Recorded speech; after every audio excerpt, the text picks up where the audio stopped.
नमस्कार दोस्तों, मेरे चैनल में आपका स्वागत है। आज मैं आपके लिए बलराम अग्रवाल जी द्वारा लिखी कहानी बेर वाली लड़की लेकर आई हूँ। यदि आप चैनल पर नए आए हैं तो चैनल को सब्सक्राइब कर बेल आइकन को क्लिक कर लें। दोस्तों, मेरे चैनल पर आपको करीब 600 कहानियाँ सुनने को मिल जाएंगी, तो जल्दी से चैनल पर जो प्लेलिस्ट बनी है उस पर जाइए और आपको जो कहानी पसंद आती हैं जिस भी राइटर की, उसको आप सुन सकते हैं। चलिए, आज की कहानी प्रस्तुत है आपके सामने। शुरुआत करते हैं। ये वो दिन थे जब चींटियों के पंख निकलने शुरू होते हैं और वे फड़फड़ाना शुरू कर देती हैं। स्कूल की कक्षाओं को धत्ता बताकर वे मटर गश्ती करने को जिधर जाते थे, उधर सड़क से कुछ हटकर पेड़ का एक बाग था। यहाँ से वहाँ तक फैला हुआ लंबा चौड़ा। वे लोग चार तो आम तौर पर होते ही थे, ज्ञानू, अन्नू, महेंद्र और अस्सुन्नी। साहस के हिसाब से तो उनमें से सबसे ज़्यादा साहसी अस्सुन्नी था, दूसरे नंबर पर अन्नू और महेंद्र और आखिरी नंबर पर ज्ञानू। किसी किसी दिन जब अंग्रेजी गणित या किसी अन्य विषय की टेस्ट वाला पीरियड होता तो अवधेश और दिनेश भी इनके साथ आ मिलते और वे 5 या 6 हो जाते। उस दिन 4 ही थे। वे जब भी उधर से गुजरते, कभी अकेले उसको, कभी उसके बाप को, तो कभी दोनों को बेर के एक खास पेड़ के नीचे बैठा देखते थे। छोटी सी एक टोकरी उस पेड़ के नीचे रखी होती थी। वे देखते कि ज़्यादातर तो वह अकेली ही बैठी या पेड़ के आसपास टहलती रहती। उसे कभी भी उन्होंने लेटते या सो जाते नहीं देखा। बाप पेड़ों से बेर उतारने के लिए या गोफिया और फटका फटकार कर फटाका छोड़ने जैसी तेज आवाज़ से तोतों चिड़ियों आदि परिंदों को उड़ाने के लिए बाग के भीतर घूम रहा होता। दूर से देखने पर लड़की उनकी ही उम्र की, यानी 15-16 साल की लगती। वे उसे दूर से ही निहारते हुए नहर की ओर आगे बढ़ जाते थे। ना कोई जुमला, ना ऐसी वैसी हरकत। यार, हम जो रोज रोज इधर से चुपचाप निकले चले जाते हैं, ये लड़की क्या सोचती होगी? एक दिन ज्ञानू बोल उठा। सोचती होगी कि शरीफ बंदे हैं और क्या, अन्नू ने कहा। यह भी तो सोच सकती है कि हम इसके डर की वजह से बाग की ओर नहीं आते, ज्ञान ने पुनः कहा। उसकी आशंका वाला यह कथन बाकी तीनों ही दोस्तों को लड़की की चेतावनी जैसा लगा। नहर की ओर बढ़ने के अभ्यस्त उनके कदम में सुनते ही जहाँ के तहाँ रुक गए। तो फिर आज बेर ही देखते हैं, आओ। उस आघोषित चेतावनी से उद्दोलित अस्सुनी ने लड़की पर निगाह जमाते हुए जैसे उन सब से नहीं, अपने आप से कहा और बाग की ओर बढ़ लिया। अभी बेर कहाँ? महेंद्र शरारती अंदाज में बोला। अभी तो निबोलियाँ सी होंगी। दूर से बेर ही निबोली जैसा ही दिखता है बेटे, अस्सुनी ने कहा। अब तो पास से देखने पर ही फैसला होगा। निबोलियाँ? सवाल ही नहीं पैदा होता बेटा, अस्सुनी के पीछे पीछे चलते अन्नू ने महेंद्र की बात को नज़रअंदाज करके दावा किया। गेहूं के दाने से बड़ा मामला नहीं है। चलो, यही शर्त लगी आज। उनकी बात सुनकर अस्सुनी एकाएक रुककर पीछे घूमा और बोला, जिसकी बात गलत निकली, नहर तक वही सबकी वस्तुओं को लाद कर ले जाएगा। उनके बीच बस्ती लाद कर ले जाने वाली शर्त अक्सर लगाई जाती थी। इस शर्त के 2 फायदे थे। पहला यह कि हर शख्स सोच समझकर कुछ बोलता था। दूसरा यह कि इसे लगाने से पैसे खर्च नहीं होते थे। यूँ भी लिखाने पिलाने जैसी शर्त लगाने के लिए उनमें से किसी के पास पैसे होते ही नहीं थे। यह शर्त ज़्यादातर अस्सुनी की तरफ से फरमान की तरह सुनाई जाती थी। जो भी हारता उसे बाकी सबकी बस्ती लादकर गंतव्य तक पहुंचना होता।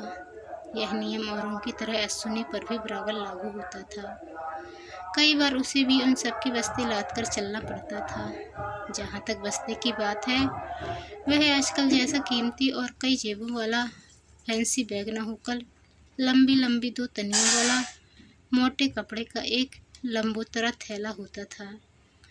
ज़्यादातर परिवारों में वह बहुउद्देशीय यानी मल्टीपर्पज होता था। स्कूल जाने के लिए उसमें किताबें रख दो तो बस्ता बन जाता था और बाजार से सब्जी वगैरह लाने के लिए किताबें उलटकर खाली कर दो तो झोला रह जाता था। तो परस्पर हार जीत की शर्त का फरमान सिरों पर लाद कर ये चार अन्वेषी उस लड़की की ओर बढ़ गए, जिसे उससे पहले उन्होंने सिर्फ दूर से ही देखा था। उसका बाप अन्य दिनों की तरह ही घने वेरों से लदे पेड़ों के बीच कहीं खोया हुआ था। उसके द्वारा गोफिया और फटका से निकाली जा रही फटाके जैसी आवाज़ों से डरकर उड़ते परिंदों की फड़फड़ाहटें बीच बीच में सुनाई दे जाती थीं। उन्हें उड़ाने के लिए चीखना चिल्लाना बागबान कम ही करते थे। कब तक करें आखिर? गला हाड़ मांस का ही तो है, 2-4 चीखों में बर्बाद हो जाता था। उन्हें अपनी ओर आता देखकर लड़की निरपेक्ष भाव से ज्यों की त्यों बैठी रही। उसके चेहरे पर न उत्सुकता दिखाई दी और न डर। ढीली ढाली कमीज पहन रखी थी इसने तो। कुछ नज़दीक पहुँचे तो ज्ञानू बुदबुदाया। तो अन्नू ने पूछा। तो पता कैसे चलेगा? ज्ञानू बोला अंतर्दृष्टि से। असुन्नी ने कहा और डांटते हुए बोला, अब चुप कर। पेड़ के नीचे पहुंचकर असुन्नी लड़की के सामने उकड़ू सा बैठ गया। बाकी सब खड़े रहे। बैठ जाने के बाद कुछ देर वह चुपचाप रहा। बाकी सब भी। कोई कुछ नहीं बोला तो लड़की भी चुप बैठी रही। इतना जरूर किया कि उसने कमीज के ऊपरी बटन को भी लगा लिया। कुछ देर बाद असुन्नी ने ही बातचीत की शुरुआत की। यह पूरा का पूरा बाग बेरों का ही है? हाँ, उसने कहा। पूरा? हाँ। तुम्हारा ही है? हाँ। तुम्हारा अपना? हाँ, दादा लाई है, उसने अकड़कर कहा। यह बटाई पर लिया हुआ है। बटाई पर क्यों? उसके सवाल पर उसने तनिक तीखेपन से पूछा। अच्छा एक बात बता। बात बदलकर असुन्नी बोला। क्या? आम, अमरूद, बेल, कटहल। मेरा मतलब है कि बेर के अलावा और कौन कौन से फल हैं इस बाग में? सिर्फ बेर हैं और कोई नहीं, लड़की ने जवाब दिया। अच्छा, बेरों के सारे फूल निवोलियों जैसे बन गए क्या? इस बार महेंद्र ने पूछा। या फिर गेहूं के दाने जितने ही हुए हैं भी? उसके पीछे खड़े अन्नू ने खींची निपूरी। उन दोनों को अपना अपना दावा सिद्ध करने की उतावली थी। कुछ पता भी है कि बेर का फूल किस महीने तक गेहूं के दाने जितना बनता है, किस महीने में निवोली जितना हो जाता है और किस महीने में फूलकर पूरा फल बन जाता है? लड़की बेर की पैदाइश और बढ़ोतरी के बारे में उन दोनों की अनभिज्ञता से तुनक कर तुरस अंदाज में बोली। अब तो खूब फूले हुए बेर हैं, एक भी छोटा नहीं रहा। एक कभी? अन्नू ने आंखें फैलाकर पूछा, लेकिन उसके पल्ले कुछ नहीं पड़ा। जी हाँ, एक भी। मनु बेर उतरते हैं रोजाना। मनु? और नहीं तो क्या, वह अकड़ के साथ बोली। अच्छा, तेरे पास जो वह टोकरी रखी है उसमें क्या है? यह सवाल ज्ञानू ने किया। बेर है, दिखा जरा। लड़की ने टोकरी के ऊपर ढके रखे दुपट्टे जैसे कपड़े को एक ओर हटा दिया। हरे पीले रंग के चमकीले बेर उनकी आंखों को चौंधियाने लगे। फिर भी ज्ञानू ने पूछा, ताजे हैं? बासी क्यों होंगे? उसके सवाल पर वह कुछ तुनक कर बोली। इसके पूछने का मतलब है कि तोतों कौओं के कुतरे जमीन के बीने हुए भी तो होते हैं ना। बात को संभालने की गरज से असुन्नी ने बीच में कहा। पेड़ से उतारे हुए भी हैं, वह धीरे से बोली। तुम चढ़ जाती है पेड़ पर? असुन्नी ने पूछा। हाँ, चढ़ के दिखा एक बार। उसके चैलेंज को सुनकर लड़की को एक पल ताव सा आया। खड़ी होने को वह थोड़ी हिली भी, लेकिन अपने घाघरे को टांगों के बीच संभालती सी जहाँ की तहाँ बैठी रह गई। फिर आंखें तरेल कर बोली, मैं सब समझ रही हूँ तुम्हारी बात। क्या? अन्नू ने पूछा। इधर मैं पेड़ पर चढ़ूंगी, उधर तुम चारों टोकरी से बेर उठाकर भाग जाओगी। घाघरा संभालने की उसकी मुद्रा से वे जान गए थे कि यह तो बात नहीं थी जिसे वह सब समझाना कह रही थी। असली डर नहीं बता रही। उसकी बात सुनते ही अन्नू पास खड़े महेंद्र के कान में फुसफुसाया। बहुत धीमा कहने की वजह से पूरा वाक्य लड़की की समझ में नहीं आया, लेकिन डर शब्द उसने सुन लिया। बोली, डरती मैं किसी से नहीं हूँ। ठीक कहती है। नीचे बैठा असुन्नी उसकी प्रशंसा करता बोला, डरपोक होती तो इतने बड़े बाग की रखवाली अकेले कैसे करती दिन भर। फिर कुछ रुककर उसने पूछा, टोकरी में दोनों तरह के बेर हैं? दोनों तरह के मतलब? कुतरे और बिना कुतरे। हाँ। सब के सब बेचने वाले हैं या बेचने वाले ही हैं? वह बोली, सारे के सारे फलों को घर में खाने के लिए थोड़े ही लगाया है इतना बड़ा बाग। सो तो है। खड़े हुए अन्नू ने सहमति जताई। फिर पूछा, तुम खुद ही दे देती है या बापू से पूछ कर देती है? बालक आते रहते हैं आसपास के। लड़की ने बड़प्पन जताते हुए कहा, सबको मैं ही देती हूँ रोज। तब ठीक है। यह सुनते ही नीचे बैठे अश्विनी ने 5 पैसे का एक सिक्का अपनी निकर की जेब से निकाला और उसे दिखाता हुआ बोला, पंजी में कितने बेर देगी? अश्विनी का यह सवाल सुनते ही उसके पीछे खड़े बाकी तीनों के मुंह से दबी दबी सी खीखी निकल पड़ी। खीखी सुनते ही लड़की के कान गुलाब के कानों से चौकन्ने हो उठे। आंखें खतरा भांपने की मुद्रा में फैल गई। पास रखी मजबूत सांटी पर उसने अपनी पकड़ बना ली और जोर से चीखी, चाचा, ये लौंडे मुझसे बदतमीजी कर गए हैं। उसकी यह चीख उसके चाचा तक पहुंची या नहीं पहुंची नहीं मालूम। बहरहाल उन चारों को वह रावण से बचने हेतु मदद के लिए पुकारती सीता की चिंगाड़ जैसी लगी। भले ही शरारती वे पूरे रहे हों, लेकिन रावण नहीं थे। उस दिन से पहले तक लड़की उनकी सिर्फ आपसी बातचीत का हिस्सा होती थी, सक्रिय साधना का पात्र नहीं। अपने अध्यापकों और माता पिता समेत खुद से बड़ों को गच्चा देने में तो वे रावण से 2 कदम आगे भले ही रहे। हिम्मत और ताकत की बुलंद प्रदर्शन में उसके बाल बराबर भी नहीं थे।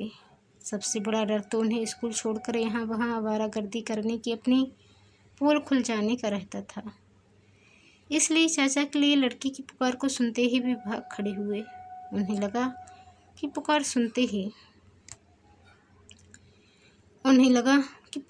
ही चाचा उन्हें आदर पूछेंगे और घसीट घसीट कर ऐसे मारना पीटना शुरू कर देगा जैसे अंगद और हनुमान आदि वानरों ने किष्किंधा के बाग में घुसकर सुग्रीव के मामा को मारा पीटा था। चाचा ने उसकी पुकार को सुना या नहीं सुना, पुकार सुनकर वह आया या नहीं आया, यह सब जानने देखने के लिए रुकने की ना उनमें हिम्मत थी और ना उनके पास इतना समय था। इस दुर्घटना के बाद अलबत्ता एक खेल जरूर शुरू हो गया। वो यह कि सड़क पर उस बाग के सामने से निकलते हुए वे जेब से कोई भी सिक्का निकालकर दूर से ही उसे दिखाते हुए अपनी जगह पर उछलने लगते। वे उन्हें उछलता देखती और अपनी जगह पर खड़ी होकर जोर से पुकारती, चाचा, वो फिर आ गए। और यह सुनते ही वे नहर की ओर दौड़ लगा देते। यही खेल वे नहर से वापस होते समय भी खेलते। कुछ दिन बाद तो उन्होंने जेब से सिक्का भी निकालना बंद कर दिया। खाली चुटकी को हवा में उठाकर वे पंजों पर कूंदते और उनका मकसद हल हो जाता। गरज यह है कि उनकी वह मुद्रा लड़की की चिढ़ ही बन गई। इसी साल मार्च के आखिरी या अप्रैल के शुरुआती हफ्ते की बात है। महाशिवरात्रि का पर्व था। बहुत से लोग इस पर्व पर स्नान के लिए गंगा जाते हैं।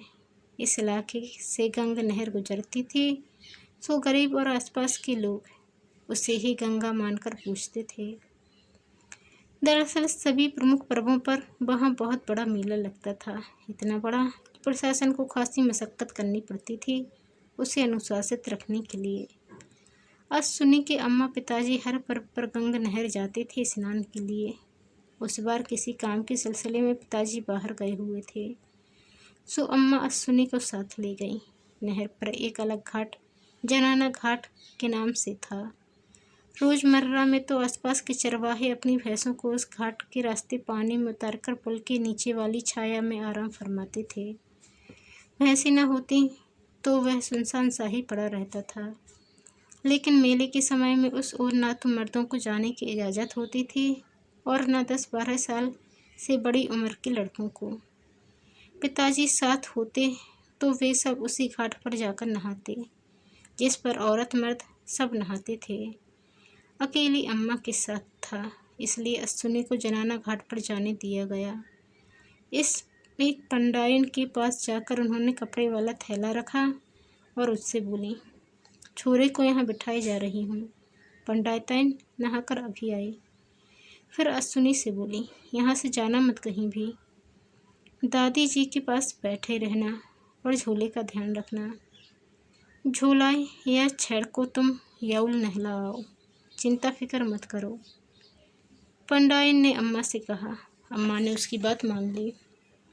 फटाफट अश्विनी के कपड़े उतारकर उन्होंने झोले के ऊपर फेंके और घसीटता हुआ सा ले जाकर घाट की सीढ़ियाँ उतर गईं।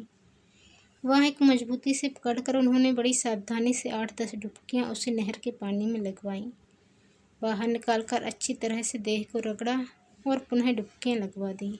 फिर बोली, जा कपड़े पहनकर दादी के पास बैठ, मैं नहा कर आती हूँ।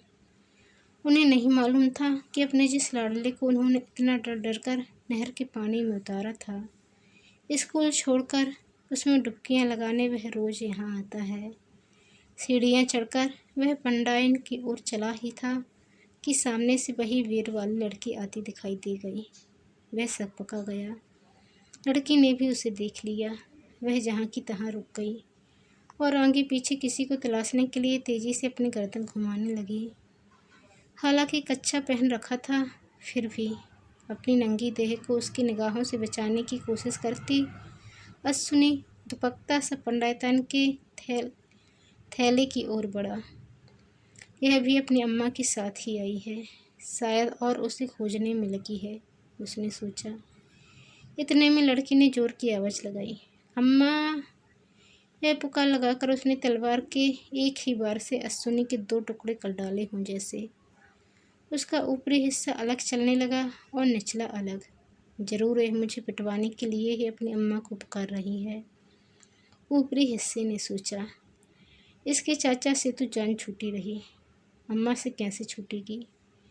इस द्वंद्व में निचला हिस्सा जिस तेजी से पंडायन के पास पहुंचा, उसे ताज्जुब हो गया। कपड़े पहनकर जैसे ही सीधा खड़ा हुआ, उसने देखा कि वह उसके निकट आ डटी है। धमकाती सी बोली, जनाने घाट पर तेरे जितने बड़े लड़कों का आना मना है, मालूम है ना। वह कुछ न बोल सका, लेकिन पंडायन ने उसकी ओर से जवाब देते हुए कहा, कोई बात नहीं बिट्टी, जे अपनी महतारी के संग आओ है। महतारी के संग? तेज आवाज़ में बोलकर अश्विनी की ओर देखते हुए उसने धमकी भरे अंदाज में धीरे से कहा, फिर तो आज उन्हीं को बताती हूँ तेरी कारस्तानियाँ। यह सुनते ही अश्विनी की पूरे देह थर्रा उठी। घिघिया कर बोला, मैंने थोड़े ही कभी तुझसे कुछ कहा, वो तो दूसरे लड़कों ने। सिक्का तो तूने ही निकाला था ना जेब से, वह बोली। हाँ, लेकिन मेरी तो समझ में तुम लोगों के खिखियाने पर ही आई शुरू से आखिर तक की सारी बदमाशियाँ, उसने स्पष्ट किया। हाँ लेकिन क्या, डपटती हुई सी वह बोली। अब भी दिखाता है ना सिक्का। वह तो हम झूठ झूठ ही नाटक करते हैं, सिक्का थोड़े ही होता है हाथों में, वह सफाई देता सा बोला। तभी उसने देखा कि अम्मा नहर के पानी से निकलकर घाट की सीढ़ियाँ चढ़ने लगी हैं। नहीं अम्मा नहीं, आदमखोर मगरमच्छ उसकी ओर बढ़ रहा है, जो इस लड़की की बातें सुनते ही कच्चा चबा जाएगा उसे। दाएं हाथ की हथेली के पिछवाड़े से एकाएक ही उसने माथे पर झलकाया पसीने को पोंछा। और वो कितने बेर वाली बात, गलती हो गई। मगरमच्छ के डर से कांपता हुआ सा वह बोला, माँ कसम, माँ कसम। उसने अपना टेंट को पकड़कर कहा। उसकी इस खिखियाहट पर लड़की लगभग खिलखिलाकर हंस पड़ी, बहुत जोर से नहीं, लेकिन बहुत मन से। उस खिलखिलाहट का साथ आसपास के पेड़ों पर बैठी कई कोयलों ने एक साथ कुहू कर दिया। मोतियों से बनी उसकी दंतावली आंखों के जरिए अश्विनी के हृदय में उतर गई। मन पहले जैसा निडर बन गया। उसने देखा कि अम्मा हालांकि घाट की सारी सीढ़ियाँ चढ़कर ऊपर आ चुकी थी, लेकिन अपने किसी जानकार से बातों में मशगूल हो गई थी। अम्मा उसे फिर से अम्मा नजर आने लगी। इधर लड़की का हंस पड़ना, उधर अम्मा को पुनः अम्मा में तब्दील होकर बातों में व्यस्त हो जाना, उस समय दोनों ही उसे संजीवनी जैसे प्राणदायक लगे। थोड़ी देर पहले तलवार से कटे ऊपर नीचे के दोनों हिस्से पूरी तरह रफू होकर पहले जैसे बेजोड़ हो गए। थोड़ी देर के लिए उधर वाले आम के पेड़ के पास आएगा तो नहीं करूँगी अम्मा से तेरी शिकायत। तभी लड़की की आवाज़ उसके कानों में पड़ी। अम्मा अपनी जानकार से बातें ख़त्म करके इस ओर बढ़ चली थीं। अश्विनी का दिल जोरों से धड़कने लगा। अम्मा को अम्मा बनाए रखने के लिए ज़रूरी था कि लड़की को वहाँ से दफ़ा कर दिया जाए। उसके पास हाँ कहने के अलावा दूसरा चारा न था। आऊँगा, तू अब जा। शब्दों से उसे लगभग धकियाता सा वह बोला। नहीं आया तो देख लेना, धमकी देती हुई वह चली गई। अम्मा ने आकर अपने कपड़े पहने, पंडाइन के पास बैठकर अपने और अश्विनी के बाल संभाले, माथे पर चंदन का टीका लगवाया। तैयार हो चुकने के बाद वह अम्मा से बोला, मैं पेशाब हुआ। अम्मा ने कहा, यहीं बैठी हूँ, जल्दी आना। उनकी अनुमति मिलते ही वह यह जा बह जा चिन्हित पेड़ की ओर सीधा जाने के बजाय वह उल्टी दिशा में गया ताकि अम्मा की नज़र उधर ही लगी रहे, आम के पेड़ की ओर न जाए। लड़की उसके इंतज़ार में वहाँ पहले से खड़ी थी।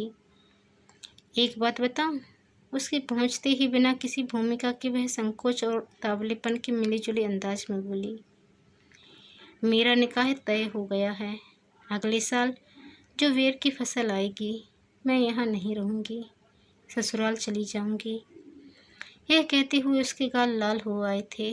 वाणी में ऐसी तरलता आ गई थी कि अश्विनी का दिल बैठ सा गया। उसे पहली बार महसूस हुआ कि लड़की से उसका रिश्ता सिर्फ शरारत करने तक सीमित नहीं रहा था। लेकिन निकाह शब्द ने उसको थोड़ा असमंजस में डाल दिया। तू मुसलमान है? वह पूछ बैठा। हाँ, वह बोली। तो नहीं, वह थोड़ा हक बकाकर कह बैठा। आज शिवरात्रि का स्नान है ना, इसलिए। हुआ करे, लड़की बोली। हमारे लिए तो यह सब दिन सबके लिए एक सी बहने वाली नहर है, बस। उसके इस तर्क पर 2 पल चुप रहकर अश्विनी ने पूछा, निकाह की बात तू मुझे क्यों बता रही है? खुशी की बात नहीं है? लड़की ने तल्ख अंदाज में पूछा। फिर बोली, मेरा बहुत मन करता था स्कूल जाने को, लेकिन चाचा ने जाने नहीं दिया। किसी ने उन्हें और अम्मी को समझा दिया कि नए तरीके की तालीम लड़कियों के लिए हराम है और स्कूलों में माहौल ख़राब है। यूँ कहकर वह एक पल चुप रही, फिर बोली, इसलिए बचपन से ही खेती बागवानी और चूल्हे चौकी में लगी हूँ। आसपास मेरी उम्र की कोई और नहीं है जिससे बतियाऊँ। तुम लोगों ने जो उस दिन मजाक किया था ना, मुझे पहली बार पता चला कि स्कूल जाने से बात को कहने का ऐसा ढंग भी पैदा होता है। बहुत गुदगुदी महसूस होती है उसे याद कर करके। अल्लाह करे वो भी तुम लोगों जैसे मजाकिया ही हो। गुदगुदी होती है तो चाचा को क्यों पुकारा था इतनी ज़ोर से? अश्विनी ने शिकायती अंदाज में पूछा। और अब भी पुकारती है हर बार? दिखावे के लिए, वह बोली। चाचा सुनते थोड़े ही हैं, बहरे हैं और गूंगे भी और अंधे। अश्विनी के मुँह से निकला।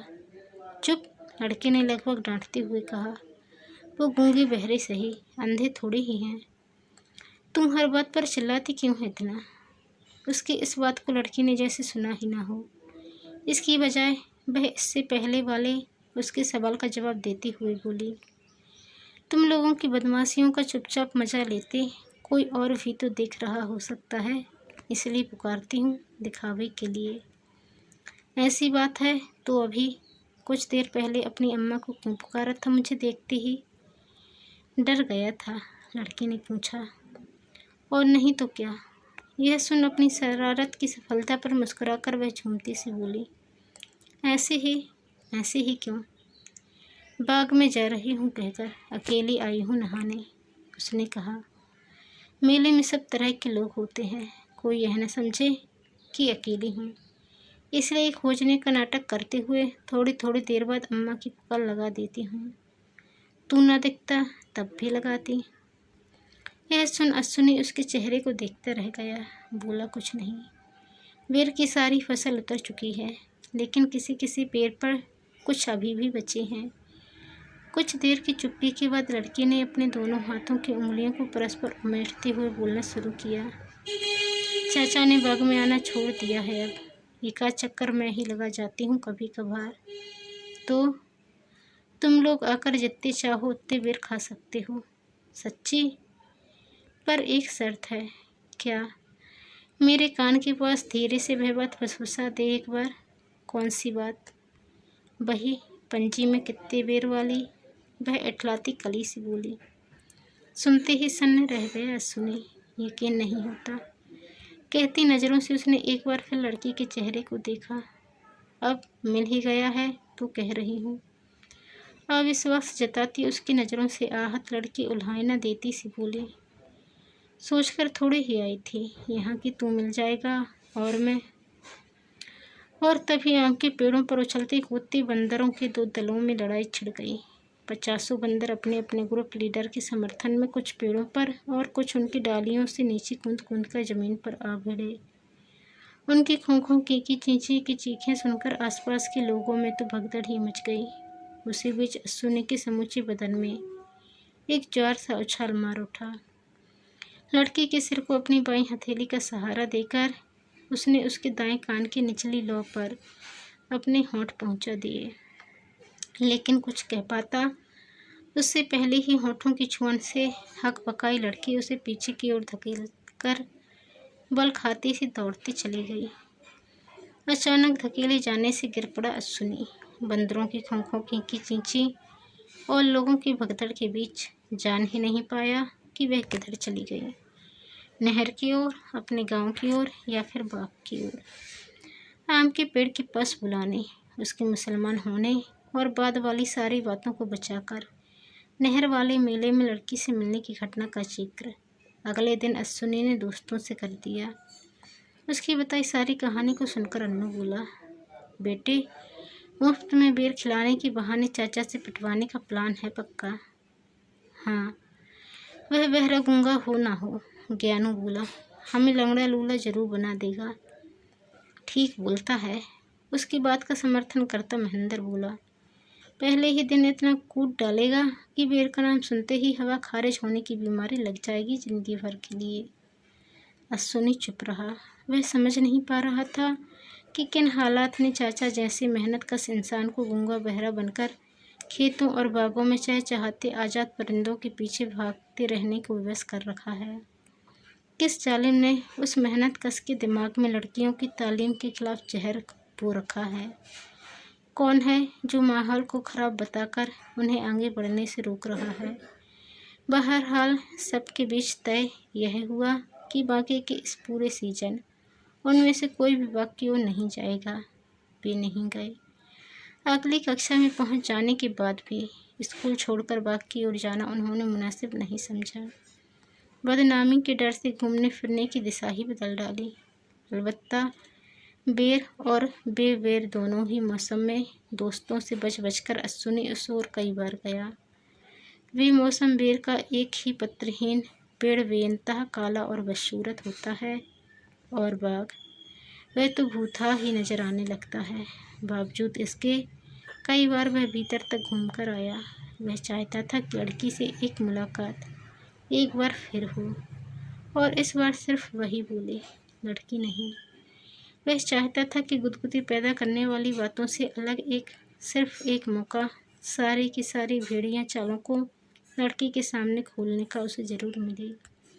इस सब के लिए इधर उधर मालूम करके चोरी छिपे एक बार वह उसके गांव तक भी गया, लेकिन लड़की उसे नहीं दिखाई दी। ससुराल की देहरी में दफन की जा चुकी थी शायद।